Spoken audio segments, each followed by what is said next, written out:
liwadda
tapi semuanya harus kita nikmati, kita terima dengan ikhlas apa yang Allah curahkan kepada kita, karena tidak ada yang Allah buat, tidak ada yang Allah ciptakan yang terjadi dalam dunia ini dalam keadaan sia-sia. Semuanya bermanfaat, nggak ada yang nggak manfaat. Rabbana ma khalaqta hadza batila subhana, gitu ya. Rabbana ma khalaqta hadza batila, ya Allah ya Tuhan kami, ma khalaqta hadza batila, apa yang Kau sudah ciptakan, apa yang Kau sudah berikan kepada kami nggak ada yang sia-sia, semuanya manfaat. Tinggal kita cara menerimanya, bisa manfaatin atau tidak, atau kita menerima dengan cara ikhlas atau enggak, ridho atau enggak. Semuanya harus kita paksakan. Kalau kita punya dasar iman bahwa itu harus kita ridhoi, karena itu bagian daripada iman kita kepada Allah dalam bentuk qada dan qadar yang harus kita imani, yang harus kita terima, khairihi wa syarrihi, baik dalam bentuk baik atau dalam bentuk tidak baiknya, artinya tidak kita sukainya gitu. Para jemaah sekalian yang dirahmati Allah Subhanahu wa taala, selanjutnya salawat serta salam semoga tercurah pada baginda alam yaitu Sayyidina Muhammad sallallahu alaihi wasallam. Para ibu sekalian yang dirahmati Allah Subhanahu wa taala, ini sudah beberapa hari memasuki bulan Rajab. Tanggal berapa ini bulan Rajab ya? 19 ya? Tanggal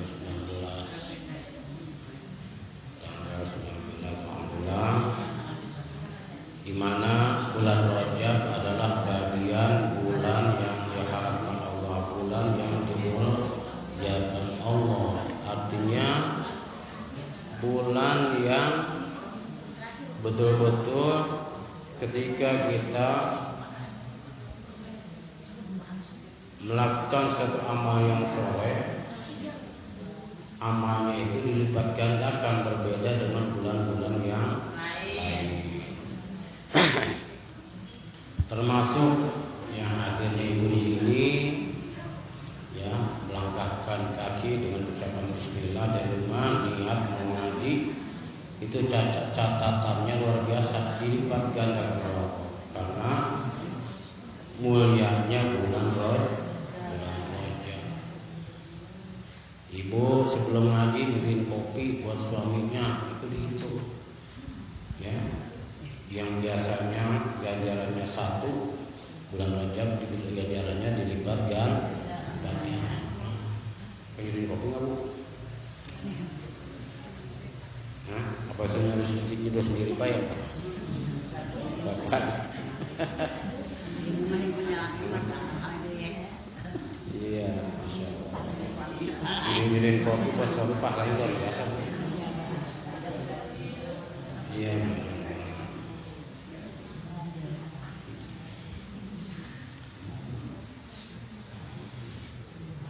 Para muslimin yang dirahmati Allah Subhanahu wa taala, kita masih membahas dalam kajian kita Musyarahah, masih membahas tentang pasal bima yaqulu maridu lin najati min adzab. Masih menjelaskan tentang perkara yang diucapkan oleh orang yang sakit supaya mendapatkan keselamatan dari azab. Seperti yang pernah saya sampaikan bahwa sakit itu adalah kembangnya mati, tapi enggak semua yang sakit itu mati.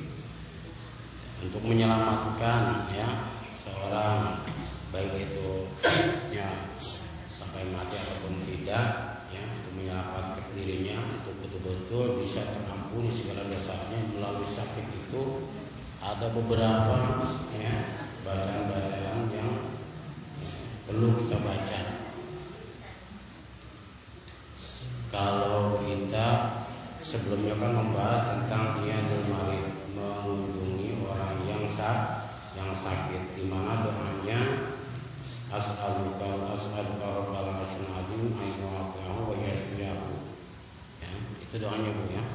as'alullah rabbal arsyil azim ayyu afiyahu wa yashfiyahu. Aku mohon padamu ya Allah yang mengurus aras yang agung, ayyashfiyahu, semoga ayyu afiyahu, semoga engkau menyelamatkan orang yang sakit dan menyelamatkan dia, wa yashfiyahu, dan menyembuhkan dia. Ketika kita sudah doakan kemudian dia meninggal dunia, bukan sembuh, tapi dia orang yang sakit tersebut sudah kita doakan berarti mendoakan keselamatan dalam menjalani urusan akhirat.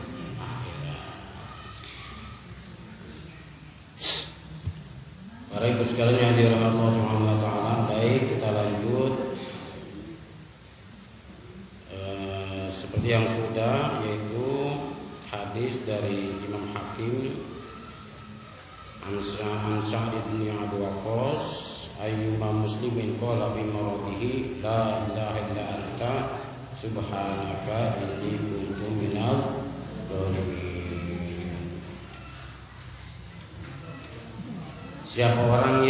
Siapa saja muslim yang berucap atau membaca ketika dalam keadaan sakitnya la ilaha illa anta subhanaka kuntu minaz zalimin. Coba ngapa Bu? La ilaha illa anta, la ilaha, coba bersama-sama. La ilaha illa anta subhanaka kuntu minaz zalimin. Artinya tidak ada Tuhan selain Engkau ya Allah, subhanaka, maha suci Engkau ya Allah. Inni kuntu minaz zalimin, sesungguhnya aku bagian dari orang-orang yang zalim. Kita itu katakan mengaku diri seorang yang zalim di hadapan Allah mah enggak apa-apa. Ya. Enggak apa-apa kita mengaku bagian dari orang zalim di hadapan Allah, itu suatu kejujuran buat kita. Karena enggak semua perintah Allah itu kita jalankan, berarti kita zalim juga Bu. Kita masih banyak zalim kita di hadapan Allah, dan itu harus kita akui. Dengan pengakuan tersebut, ya diawali dengan kata la ilaha illa anta, tidak ada Tuhan kecuali Engkau ya Allah. Aku iman pada Engkau, sehingga aku mengatakan tidak ada Tuhan selain Engkau, tapi aku bagian dari orang yang zalim. Nah, itu sebuah pengakuan seorang yang sudah pasrah. Enggak bedanya orang udah punya salah sama kita, tapi dia udah ampun-ampunan, kan kasihan. Gitu. Itu suatu kepasrahan pada Allah. Bentuk itiraf, bentuk kepasrahan kita kepada Allah, sehingga Allah enggak tega melihat kita dengan kata-kata inni kuntu minaz zalimin. Allah, aku ini orang yang zalim. Tapi aku dalam syair yang lain aku enggak pantas masuk surga, tapi aku enggak kuat di neraka. Itu subhanallah itu. Ya kata-kata yang kata-kata yang indah gitu ya. Dari syairan siapa tuh? Ini sebuah syairan gitu ya. Itu. Jadi sebuah pengakuan dulu iman ya, bahwa kita iman kepada Allah, tidak ada Tuhan kecuali Engkau ya Allah. Inni subhanaka maha suci Engkau ya Allah. Inni minaz zalimin, sesungguhnya aku bagian dari orang-orang yang zalim. Kita akui Bu. Ya semua dengan kalimat ini artinya siapa saja orangnya ya, berarti sebuah pengakuan dan memang harus begitu. Ya, sikap kita kepada Allah itu harus seperti itu. Jadi kalau tidak pernah ucapan seperti ini, ya bagian dari orang yang sombong. Banyak ya, banyak syariat Allah yang masih banyak yang masih banyak kita tinggalkan, tidak kita abaikan. La ilaha illa anta subhanaka inni kuntu minaz zalimin. Siapa saja muslim ya yang berucap, yang membaca ketika dalam sakitnya kalimat tadi la ilaha illa anta subhanaka inni kuntu minaz zalimin arba'ina marratan, sebanyak 40 kali ya. Banyak 40 kali kita baris sakit, baris bilang tasbih la ilaha illa anta subhanaka inni kuntu minaz zalimin, la ilaha illa anta subhanaka inni kuntu minaz zalimin. sebisa kita dengan tasbih. Famata, kemudian orang tersebut meninggal, ya, bi maradhihi, karena sakitnya, zalika mu'tiya lahu ajru syahidin, maka orang tersebut ketika sampai dari sakit sampai meninggalnya, maka dia akan diberikan ganjaran sebesar ganjaran orang yang mati syahid. Orang mati syahid itu orang yang tanpa hitungan lagi, tanpa dihisab, tanpa diproses, tanpa ditanya-tanya macam-macam lah, ya. Orang mati syahid itu tanpa banyak pertanyaan, tanpa banyak kesulitan, langsung jalannya 14 lewat tol masuk ke dalam surga Allah Subhanahu wa taala. Itu orang mati syahid.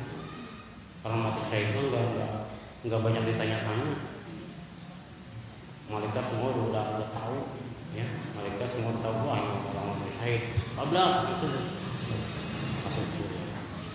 Amin ya rabbal alamin. Itu ketika orang yang banyak membaca la ilaha illallah subhanaka inni kuntu minaz zalimin, ketika meninggalnya dia mendapatkan ganjaran mati syahid. Kemudian wa in bari'a wa qad ghufirat lahu jami'u dzunbi. Tapi ketika dia sampai sembuhnya, ya, kita lagi sakit baca itu, kemudian nggak sampai meninggal, ya, nggak sampai meninggal karena memang belum waktunya meninggal, belum waktunya mati kita, ya, belum ada catatan mati waktu sakit itu. Tapi wa in bari'a wa qad ghufirat lahu jami'u dzunubihi. Apa jikalau orang itu sembuh, ya, dari sakit sampai sembuh, enggak meninggal, wa qad ghufirat lahu jami'u dzunubihi, maka orang tersebut diampuni segala dosa-dosanya. Makanya dia kudu ingat, ya, kalimat la ilaha illa anta subhanaka inni kuntu minaz zalimin. Itu bukan doa sebetulnya, ya. Itu mah bukan doa, sebuah pertama tauhid, kedua pengakuan diri kita, yang kedua memuji Allah dengan kalimat subhana, ya, mengucapkan subhana, artinya maha suci Allah. Maha suci Allah itu apa sih artinya? Maha suci Allah itu adalah memuji Allah, tanzihullah an kulli naqsin wa su'in, ya, artinya kalimat subhana itu adalah mensucikan Allah dari segala sifat kekurangan. Itu kan arti pujian kepada Allah. Puji Allah bahwa Allah itu maha sempurna, sehingga kita dengan ucapan subhanallah, subhanaka la ilaha illa anta subhanaka inni kuntu minaz zalimin. 40 kali Bu, ya, 40 kali. Cepat Bu kalau udah nyuwun. Wa in bari'a wa qad ghufirat lahu jami'u dzunbihi. Kemudian wa Tabrani, Imam Tabrani meriwayatkan man qara'a surata qul huwallahu ahad. Man qara'a surata qul huwallahu ahad, siapa orang yang membaca surat Al-Ikhlas, yaitu qul huwallahu ahad fi maradhihi, ketika dalam sakitnya, alladzi yamutu fihi mi'ata marratin lam yubtan bi qabrihi wa amina min dawdatil qabri wa hamalahu al malaikatu yaumal qiyamati bi ajnihatiha hatta yujizuna min as-sirat ila jannah. Nah, ini ada lagi bacaan lagi Bu. Bacaan orang yang sakit banyak Bu, ya. Tadi adalah la ilaha illallah subhanaka inni kuntu minaz zalimin, itu pendek Bu. Kemudian ditambah lagi, ya, kalau mau baca lagi ketika dalam keadaan sakit, Dalam hadis ini diriwayatkan oleh Imam Tabrani, siapa orang yang baca surah Al-Ikhlas, yaitu qul huwallahu ahad, Allahus samad, lam yalid wa lam yulad wa lam yakul lahu kufuwan ahad, bima radhihi alladhi yamutu bihi. Dan baca baca Al-Quran tadi, surat Al-Ikhlas, di dalam sakitnya, kemudian dia meninggal, ya, karena sakitnya itu dia membaca sampai 100 kali, Bu. Ya, dalam sakit ini sempat membaca 100 kali baca qul huwallahu ahad, lam yuftan bi qabrihi. Nah, pertama orang tersebut akan mendapatkan berupa ketika dia di dalam kuburnya itu tidak diuji lagi, ya. Lam yubtan fi qabrihi, orang tersebut di dalam kuburnya tidak lagi diuji. Diuji bagaimana diujinya? Kan setiap orang yang dikubur itu kan bagi orang yang mukmin diuji selama 7 hari. Diujinya apa? Diuji dengan sebuah pertanyaan. Ya, setiap orang yang meninggal kemudian masuk ke dalam kubur, ya, ada satu riwayat lagi ketika ditinggalkan oleh keluarganya atau saudaranya meninggalkan kuburan tersebut, maka datanglah malaikat apa itu? Munkar dan Nakir. Nama juga Munkar dan Nakir, nama yang sangat serem sesuai dengan nama ya, sesuai dengan namanya. Ketika orang yang bermasalah itu malaikat tersebut tidak indah dilihatnya, sangat serem. Tapi ketika orang yang soleh, orang yang bakalan selamat, itu wajahnya wajah ceria, wajah yang santun, wajah yang enak dipandang, ya. Tapi berbeda ketika orang yang bermasalah nanya juga sangat kasar, ya. Man rabbuka, ya, meskipun di dunia apa, ya. Man rabbuka, siapa Tuhanmu, ya. Siapa Tuhanmu di dunianya apa? Iya, Tuhan saya Allah. Tapi ketika ditanya oleh malaikat, man rabbuka, tidak tahu jawabannya, ya, nggak tahu, ya. Man rabbuka, siapa Tuhanmu, nggak bisa jawab, meskipun jawabannya singkat, Allahu Rabbi. Ketika orang itu bermasalah nggak akan bisa jawab, ya, karena banyak masalah. Allahu Rabbi nggak bisa jawab. Jadi ketika orang yang bermasalah itu, malaikat tersebut dikatakan malaikat Munkar dan Nakir, matanya itu menyala, dari mulutnya keluar api. Ketika bermasalah kemudian nggak bisa jawab, dipentung dengan pentungan malaikat, maka pentungan malaikat tersebut ketika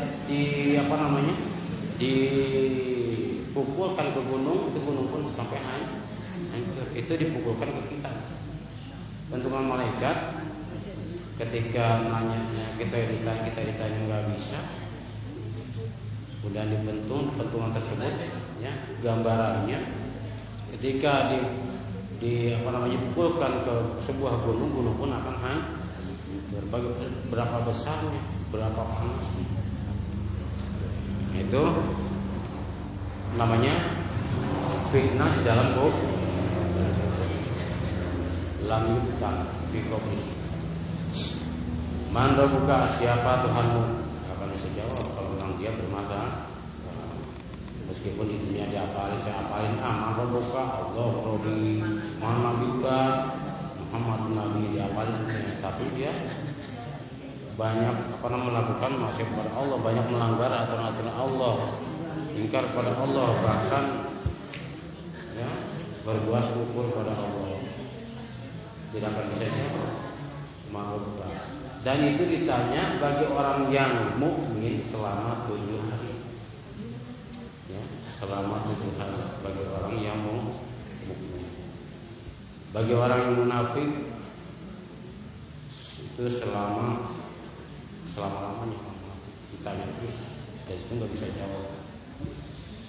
Mana buka, mana juga, wa ma imamuka, mana buka siapa Tuhan?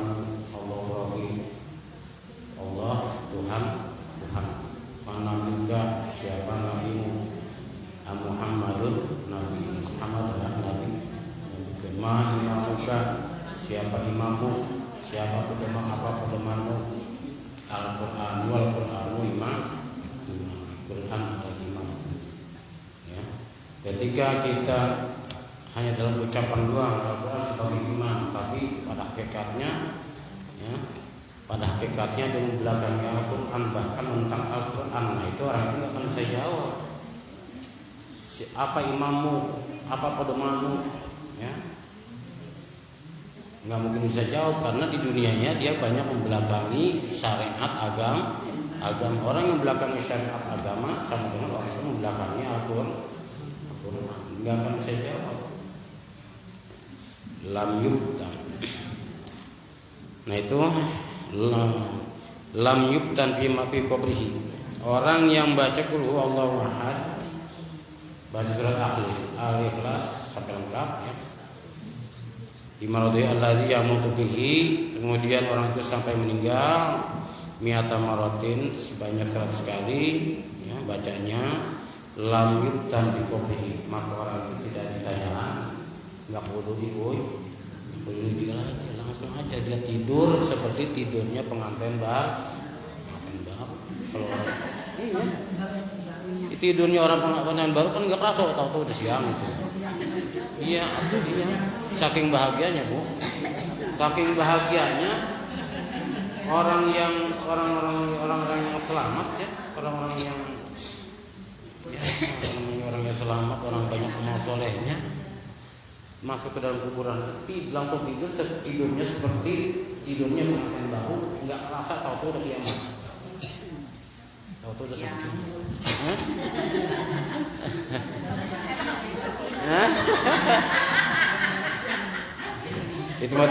Itu mah tinggal ditafsirin aja dah. Ya tidurnya di kasur, ya, pengantin baru, tahu-tahunya waktu udah cepet banget gitu maksudnya, Bu. Bukan tidur pulas gitu. Nah, tafsirin aja itu mah. Ya seperti tidurnya pengantin baru di ranjang itu enggak kerasa lama, tahu-tahu siang gitu. Jadi waktu itu terasa cepet, tahu-tahu udah kiamat. Tapi kalau orang yang bermasalah, kiamat itu lama banget. Nungguin karena ya lamanya itu karena disiksa tadi. Disiksa di alam kubur, ya, di alam kubur belum di neraka belum. Alam kubur itu belum ada orang-orang yang dari zaman Nabi Adam sampai sekarang itu berada dalam barzahnya itu belum ditempatkan di surga atau di neraka. Baru alam barzah kuburnya doang.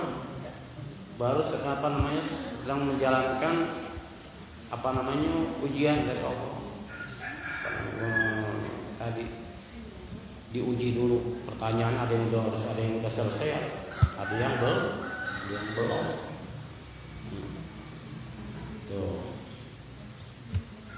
Itu jadi orang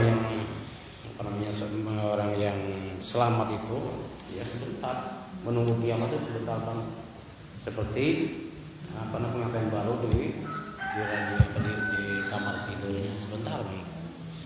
Tahu-tahu udah kiamat aja. Gitu. Nah, setelah kiamat udah nanti ada proses lagi, akan dipercepat keputusannya aja ke surga atau kemana? Kalau melangkah lagi. Tuh. Allazi yamutu mi'ata marratin lam yuftan fi qabrihi wa amina min dawdatil qabri. Orang yang sakit tadi rajin baca surat Qul sampai 100 kali. Pertama tadi tidak difitnah, tidak mendapatkan ujian dalam kuburnya. Wa amina min dawdatil qabri, dan aman dari himpitan bumi. Ya. Bumi itu dalam ketika kita di kubur itu bumi itu bergerak. Di alam kubur itu bumi itu bergerak. Wa amina min dawdatil qabri, orang itu aman dari himpitan bumi. Himpitan bumi itu apa? Bumi itu bergerak sampai tulangnya itu menusuk. Arti tulang iga ini kan begini ya, menyatu menusuk satu sama lain. Nah, itu himpitan bumi.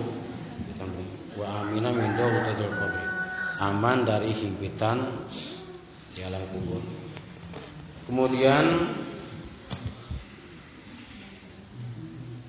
orang yang rajin membaca qulhu dalam keadaan sakitnya sampai 100 kali, wa hamalahul malaikatu yaumal qiyamati bi ajnihatiha,